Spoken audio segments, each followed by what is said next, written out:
BJP के राष्ट्रीय उपाध्यक्ष मुकुल राय बीजेपी को छोड़कर टीएमसी में शामिल हो गए हैं।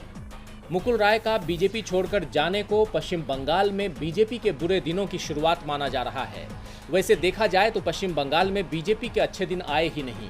हाँ, अच्छे दिनों के सपने जरूर बीजेपी नेताओं को दिखे, लेकिन बंगाल की जनता ने बीजेपी पर भरोसा करने की जगह ममता बनर्जी पर ही भरोसा किया और पश्चिम बंगाल चुनाव जीतने के बाद ममता बनर्जी का कद पश्चिम बंगाल ही नहीं बल्कि पूरे देश में तेजी से बढ़ता चला जा रहा है।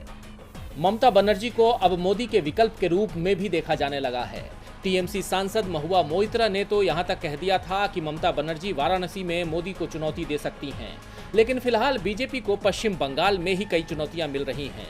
एक साल से ज्यादा वक्त से बीजेपी से नाराज चल रहे मुकुल राय की नाराजगी विधानसभा चुनावों के बाद से बढ़ने लगी थी।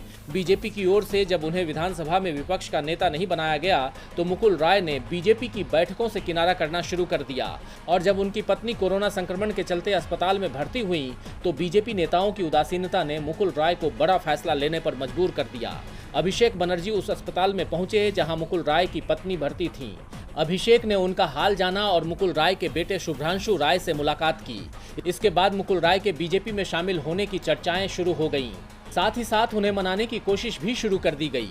पीएम मोदी ने खुद मुकुल राय को फोन किया। मुकुल राय की पत्नी का हाल जानने के लिए बीजेपी नेताओं की लाइन अस्पताल के बाहर लगना शुरू हो गई, लेकिन तब तक बहुत देर हो चुकी थी। आज दोपहर को मुकुल राय अपने बेटे शुभ्रांशु राय के साथ टीएमसी कार्यालय पहुंचे, जहां उन्होंने ममता बनर्जी की मौजूदगी में टीएमसी की सदस्यता ग्रहण की। इस दौरान मुकुल राय की सीएम ममता बनर्जी के साथ लंबी बैठक हुई।